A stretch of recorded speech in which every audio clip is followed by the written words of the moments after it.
Hello everyone, welcome to concept decoder. आज के इस वीडियो में हम प्रैक्टिस करेंगे फॉयल मैकेनिक्स के ऑब्जेक्टिव क्वेश्चन। ये हमारा लेक्चर नंबर 4 होगा और इसके पहले के वीडियो अपलोड हो चुके हैं, जहां आप प्लेलिस्ट में जाके देख सकते हैं। तो शुरू करते हैं आज का वीडियो। आज का पहला क्वेश्चन है। वीडियो शुरू करने से पहले मैं आपको बता दूं, इन्वायरमेंटल इंजीनियरिंग के लगभग 300 प्लस क्वेश्चन मैंने कवर कर दिए हैं, जहां आप प्लेलिस्ट में जाके देख सकते हैं। सभी वीडियो के अंदर डिटेल सॉल्यूशन प्रोवाइड किया गया है और उसकी पीडीएफ भी आपको मिल जाएगी। तो इस तरह से आप इन्वायरमेंटल इंजीनियरिंग के क्वेश्चन को प्रैक्टिस कर सकते हैं। आज हम प्रैक्टिस कर रहे हैं फॉयल मैकेनिक्स के। तो आज का पहला क्वेश्चन है, a saturated sample has a dry unit weight of 18,000 newton per metre cube and specific gravity कितनी है इसकी? 2.65 स्पेसिफिक ग्रेविटी है। If unit weight of water is 9,810 newton per metre cube, determine the water content of the soil sample. Question को ध्यान से समझिए। हमारे पास जो सैंपल है फॉयल का सैचुरेटेड है। सैचुरेटेड फॉयल सैंपल का मतलब होता है एक ऐसा फॉयल का सैंपल जिसके प्रत्येक वाइड्स वाटर से भरे हुए हों। मतलब जितने भी वाइड्स हैं सैंपल के अंदर, उसमें हवा ना हो, केवल पानी ही पानी हो, उसे बोलते हैं सैचुरेटेड फॉयल सैंपल। उसका ड्राई यूनिट वेट आपको 18,000 न्यूटन पर मीटर क्यूब दिया है, यानी गामा डी की वैल्यू दिया हुआ है।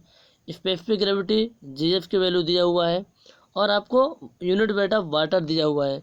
आपको पता करना है कि उस फॉयल सैंपल में वाटर कंटेंट कितना है। बहुत आसान क्वेश्चन है, कर लेते हैं। तो हमें कुछ वैल्यू दी थी, मैंने वैल्यू को मैं लिख दिया। गामा डी दिया हुआ है 18,000 न्यूटन पर मीटर क्यूब में था, तो मैंने किलो न्यूटन में कन्वर्ट कर दिया, तो 18 kilo Newton per metre cube हो गया। स्पेसिफिक ग्रेविटी थी, यूनिट वेट ऑफ वाटर 9,810 था, तो हमने न्यूटन में था तो मैंने कन्वर्ट कर दिया किलो न्यूटन में, तो 9.81 kilo Newton per metre cube हो जाएगा। हमारा फॉयल सैंपल सैचुरेटेड है, तो इसमें डिग्री ऑफ सैचुरेशन कितना होगा? 100% होगा। मतलब उसकी वैल्यू एफ की वैल्यू कितनी होगी? एफ की वैल्यू क्या होगी? 1 होगी। हमें वाटर कंटेंट निकालना है। आपको पता होगा बल्क यूनिट वेट का फार्मूला क्या होता है? Gamma t is equal to G plus e f upon 1 plus v into gamma डब्ल्यू। जी को हम जी एफ भी लिख सकते हैं, स्पेसिफिक ग्रेविटी। अब हम ड्राई फॉयल हमें क्या दिया? गामा डी दिया हुआ है, ड्राई यूनिट वेट दिया हुआ है, तो गामा टी की जगह में गामा डी लेना है। क्या लेना है? Gamma D. यानी बल्क यूनिट वेट की जगह में ड्राई यूनिट वेट लेना है। तो आप क्या हो जाएगा? डिग्री ऑफ सैचुरेशन 0 हो जाएगा ना, क्योंकि ड्राई यूनिट वेट है। तो ड्राई यूनिट वेट में हमारा क्या हवा होगी, पानी तो होगा नहीं। मतलब जो फॉयल सैंपल सूखा हुआ है, ड्राई है, तो आप हवा होगी वाइड्स में, पानी नहीं होगा। एफ की वैल्यू 0 हो जाएगी, तो हमारा ये वाला टर्म हट जाएगा पूरा। तो जी, तो फार्मूला कौन सा बन के आएगा? Gamma d is equal to G plus G f into gamma डब्ल्यू अपॉन 1 प्लस ई। आप वैल्यू पुट कीजिए। गामा डी की वैल्यू 18 दी हुई है, जी एफ की वैल्यू 2.65 है, यूनिट वेट ऑफ वाटर 9.81 है, बटे 1 प्लस ई।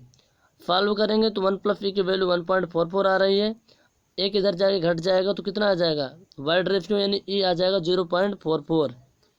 तो वाइड रेशियो की वैल्यू अब पता चल गई। ई की वैल्यू हमें निकालना है वाटर कंटेंट।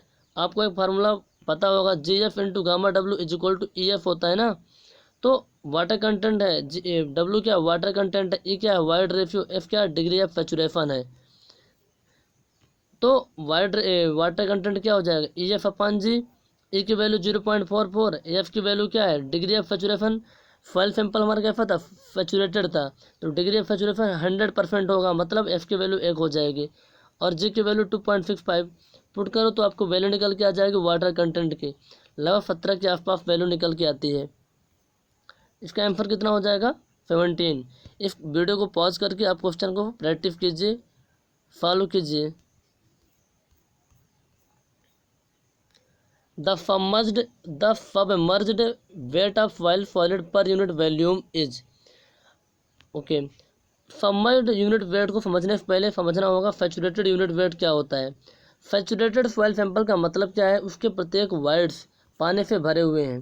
तो आप जब निकालेंगे सैचुरेटेड यूनिट वेट, उसका फार्मूला क्या होता है? वेट सैचुरेटेड फॉयल का जो वेट होगा और पर यूनिट वॉल्यूम। यदि आपको पता चल जाए गामा फैट की वैल्यू, सैचुरेटेड की, तो फॉर्मर्ड वैल्यू निकालना बहुत आसान होता है। फॉर्मर्ड का मतलब होता है जो हमारा फॉयल सैंपल है अंडर द वाटर टेबल है, वाटर टेबल के नीचे है। जब वाटर टेबल के नीचे हमारा फॉयल सैंपल होता है तो एक वेट ऊपर की तरह काम करता है, क्योंकि पानी को हटा के फॉयल सैंपल वाटर के नीचे गया है, तो एक वेट ऊपर लगता है, फिर बोलते हैं बॉयंट यूनिट वेट। क्या बोलते हैं? Buoyant wait. इसका आंसर हो जाएगा बॉयंट। फॉर्मर्ड यूनिट वेट को थोड़ा और समझ लेते हैं ताकि हमें क्लियर कट पता चल जाए। फॉर्मर्ड फॉयल मास के एक यूनिट वॉल्यूम में कितना वेट होगा, मतलब वाटर टेबल के नीचे जो फॉयल मास है यदि उसका एक यूनिट वॉल्यूम लें तो उसका वेट कितना होगा, that is called formed unit weight. Soil mass क्या होता है? अंडर द वाटर टेबल रहेगा, तभी इसको हम सबमर्ज्ड बोलते हैं। सबमर्ज्ड फॉयल होती है सैचुरेटेड हो सकती है, लेकिन सैचुरेटेड सबमर्ज्ड नहीं हो सकती। सैचुरेटेड क्यों हो सकती है? क्योंकि एवरी वाइड्स क्या होंगे? पानी से भरे हुए होंगे। ओके, ये हमारा ग्राउंड है, ग्राउंड सरफेस है। मान लो यहाँ पर वाटर टेबल है, तो वाटर टेबल के नीचे जो फॉयल होती है उसे बोलते हैं सबमर्ज्ड फॉयल मास। सबमर्ज्ड फॉयल मास। अब वैल्यू निकाल लेंगे। फार्मूला हमारा ये होता है गामा सबमर्ज्ड क्या होता है? फैट माइनस यानी saturated unit weight minus gamma W यानी यूनिट वेट ऑफ वाटर। ये हमें नीचे तरफ एक फोर्स लगता है जिसे बोलते हैं buoyant force. Foil can not achieve the plastic state of consistency. कौन सी ऐसी फॉयल है जो प्लास्टिक स्टेट कंसिस्टेंसी को अचीव नहीं कर सकती? तो हम बताएं प्लास्टिक स्टेट ऑफ कंसिस्टेंसी क्या होती है। वाटर की वह कंटेंट, मतलब वाटर फॉयल में प्रेजेंट है तो कितना अमाउंट ऑफ प्रेजेंट है। एक होता श्रिंकेज लिमिट वाटर कंटेंट, दूसरा होता प्लास्टिक लिमिट वाटर कंटेंट और लिक्विड लिमिट वाटर कंटेंट। तो प्लास्टिक लिमिट वाटर कंटेंट वो वाटर कंटेंट होता है जिसमें हम फॉयल को 3 mm के थ्रेड बनाकर, फॉयल का 3 mm का थ्रेड बना लें, धागा जैसा बना लें और उसको रोल करें तो विदाउट क्रम्बलिंग और रोल होना चाहिए, मतलब उसमें क्रैक वगैरह नहीं आना चाहिए।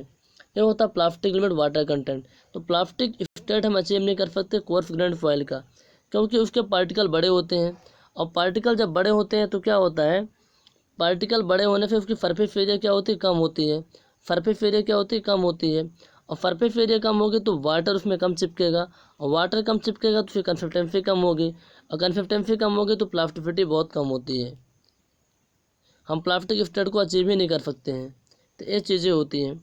जबकि क्ले की पार्टिकल छोटे होते हैं तो इसकी प्लास्टिसिटी इंडेक्स बहुत अच्छा होता है, लगभग 15 से 100 के बीच होता है। जबकि कोर्स ग्रेन्ड फॉयल का जो प्लास्टिसिटी इंडेक्स होता है वो 0 होता है।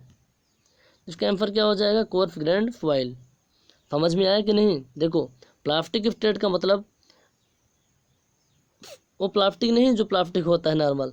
प्लास्टिक का मतलब, प्लास्टिक स्टेट ऑफ कंसिस्टेंसी का मतलब फॉयल के रिस्पेक्ट में बात कर रहे हैं, उसका हम 3 mm का थ्रेड बना के रोल कर सकें। लेकिन जो कोर्स ग्रेन्ड फॉयल है तो बड़े बड़े पार्टिकल होते हैं भैया, वाटर को रिटेन ही नहीं कर पाते। जब वाटर को रिटेन नहीं करेंगे तो प्लास्टिक स्टेट कहाँ से आ पाएगी? क्ले में आती है, फिल्ट में भी आती है, और फाइन ग्रेड। फाइन ग्रेड का मतलब क्या होता है?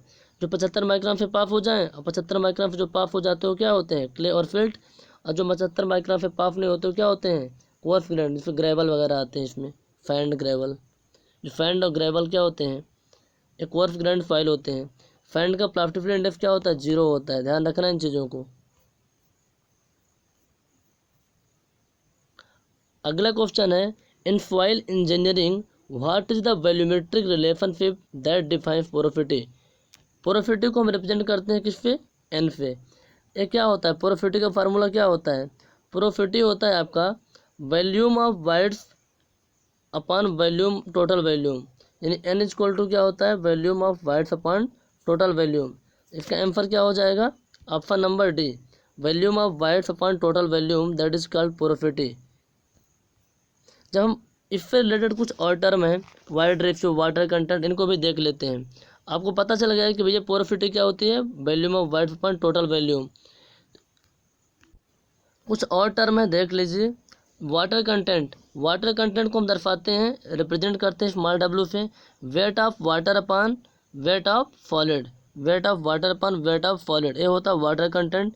यदि हम बात करें वाइड रेशियो को, इसको रिप्रेजेंट करते हैं इसे volume of voids upon volume of solid होता है। और पोरोसिटी क्या होता था? Volume of void upon total volume. Okay, अगला क्वेश्चन है, for a three phase soil system the value of percentage air voids, है ना। परसेंटेज एयर वाइड्स क्या होता है और इसकी वैल्यू कितनी होती है। परसेंटेज एयर वाइड्स को लिखते हैं एफी से, किससे, एफी से। इसकी वैल्यू 0 से 100 के बीच होती है, 0 से 100 के बीच होती है। और इसके बारे में कुछ इन्फॉर्मेशन देखिए। देखो, दो टर्म होती है, एक होता है परसेंटेज एयर वाइड्स, एक होता है एयर कंटेंट।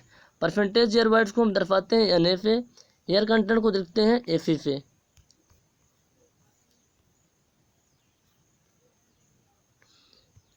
तो परसेंटेज एयर वाइड्स की बात की गई है क्वेश्चन में। परसेंटेज एयर वाइड्स क्या होता है, volume of air upon total volume. और एयर कंटेंट क्या होता है, volume of air upon volume of solid. तो जब जिसके बटे में सॉलिड होता है वो होता है एयर कंटेंट, और जिसके बटे में टोटल वॉल्यूम होता है वो होता है एयर वाइड्स। ये दोनों फार्मूले आप ध्यान में रखिए। यदि हम बात करें तो बड़ा कौन होगा, एयर वाइड्स बड़ा होगा कि वैल्यू एयर कंटेंट बड़ा होगा, बताओ भैया। जिसके बटे में बड़ी चीज़ होगी छोटा होगा ना। तो जिसके बटे में इसकी बड़ी चीज़ है, यानी एयर वाइड्स क्या होगा, छोटा होगा। भाई फिर टोटल वॉल्यूम से हम डिवाइड कर रहे हैं, इसमें केवल वॉल्यूम ऑफ वाइड से डिवाइड कर रहे हैं। इसकी वैल्यू छोटी होगी, इसकी वैल्यू बड़ी होगी, मतलब एयर वाइड्स लेस देन होगा एयर कंटेंट से। अ soil sample has porosity of 40%। एक कोई सॉइल सैंपल है जिसमें पोरोसिटी कितनी है, 100% है, सॉरी 40% है। तो वाइड रेशियो क्या होगा, फार्मूला पता होगा तो निकाल लोगे, अदरवाइज नहीं बनेगा। देखो क्या होता है फार्मूला, एक रिलेशन आपको पता होना चाहिए। एक होता है पोरोसिटी यानी एन, ये होता है वाइड रेशियो। इसके बीच का रिलेशन क्या होता है, n is equal to e upon 1+e होता है। इसको आप फॉलो करेंगे तो एन 1+e हमारा इस साइड आ जाएगा। इसको आप पूरा फॉलो करेंगे तो एक फार्मूला निकल के आएगा वाइड रेशियो का। क्या होता है, एन अपान 1 माइनस एन, एन अपान 1 माइनस एन। और एन की वैल्यू कितनी दी है, 40% यानी 0.4। आप वैल्यू पुट कर दीजिए, जहाँ पर आप एन लिखा 0.4 लिखिए, वैल्यू आएगी 0.66 के रिस्पेक्ट में। तो 0.66 अर्थात 0.67 इसका आंसर हो जाएगा। आप फार्मूले को डायरेक्ट याद रख लो ताकि एग्जाम में सॉल्व करने बहुत आसानी हो, अदरवाइज बहुत प्रॉब्लम जाएगी फिर। अब fully saturated soil sample the degree of saturation. मान लो फुल्ली सैचुरेटेड है। फुल्ली सैचुरेटेड का मतलब क्या समझ रहे हो आप, सॉइल सैंपल में जितने भी वाइड्स हैं तो उसमें वो केवल 2-फेज सिस्टम बनेगा। मतलब जितने भी वाइड्स हैं ना उसमें एयर नहीं रहेगा, उसमें केवल वाटर ही वाटर रहेंगे, वाटर और सॉइल सॉलिड। मतलब एक आपके पास सॉइल सैंपल है, इसमें तो दो चीज़ रहेंगे, एक तो वाटर रहेगा और दूसरा क्या रहेगा, सॉइल सॉलिड रहेंगे। ये होता है saturated soil sample, fully saturated soil sample ये होता है। तो उसमें डिग्री ऑफ सैचुरेशन क्या होगा, 100%। कितना होता है, 100% होता है। ओवन ड्राई सॉइल में 0 होता है, फुल्ली सैचुरेटेड में 100% होता है, और पार्शियली में 0 से 100 के बीच होता है। डिग्री ऑफ सैचुरेशन फार्मूला क्या होता है, volume of water upon volume of voids. इसको दर्शाते हैं एफ से, volume of water upon volume of voids. Okay. Generally in soil mechanics soil is considered as, soil mechanics में सॉइल को हम क्या कंसीडर करते हैं, 2-फेज सिस्टम, 3-फेज, 5-फेज, 10-फेज, 15-फेज क्या करते हैं। देखो एक्चुअली में क्या होता है कि जो हमारा सॉइल सैंपल होता है ना, जो नॉर्मली सॉइल सैंपल हमारा होता है वो 3-फेज सिस्टम होता है। क्या होता है, 3-फेज सिस्टम होता है। क्योंकि जो सॉइल सैंपल हम किसी कंस्ट्रक्शन साइट से उठा के लाएंगे तो पार्शियली सैचुरेटेड होगा, है ना, पार्शियली सैचुरेटेड होता है। और पार्शियली सैचुरेटेड का दूसरा नाम होता है सेमी सैचुरेटेड या फिर अनसैचुरेटेड, जिसमें एयर भी रहता है, वाटर भी रहता है, सॉलिड भी रहता है। तो इसमें 3 चीज़ें रहती हैं तो इसे बोलते हैं 3-फेज सिस्टम, और जिसमें 2 चीज़ें रहती हैं उसको बोलते हैं 2-फेज सिस्टम। तो फुल्ली सैचुरेटेड मान लो है तो हमारा वाटर रहेगा और सॉलिड रहेंगे तो 2-फेज सिस्टम हो जाएगा। एयर और सॉलिड रहता है ड्राई सॉइल के केस में, ये भी 2-फेज सिस्टम हो जाएगा। लेकिन जो नॉर्मली हमारा सॉइल मैकेनिक्स में पढ़ते हैं वो कौन सी सॉइल होती है, सेमी सैचुरेटेड, अनसैचुरेटेड या फिर पार्शियली सैचुरेटेड। तो उसमें 3 चीज़ें होती हैं, वाटर, एयर और सॉलिड, इसलिए हम कहते हैं 3-फेज सिस्टम सॉइल मैकेनिक्स में स्टडी करते हैं। Mass per unit volume of soil defined as, mass per unit volume, density बराबर क्या होता है, मास पर यूनिट वॉल्यूम। मास का हो जाएगा किलोग्राम, वॉल्यूम का हो जाएगा मीटर क्यूब, तो किलोग्राम पर मीटर क्यूब। मतलब डेंसिटी, डेंसिटी बराबर क्या होता है, मास पर यूनिट वॉल्यूम। तो गाइज आज के वीडियो में बस इतने क्वेश्चन थे। आपको वीडियो कैसा लगा आप कमेंट करके ज़रूर बताएं। Thank you.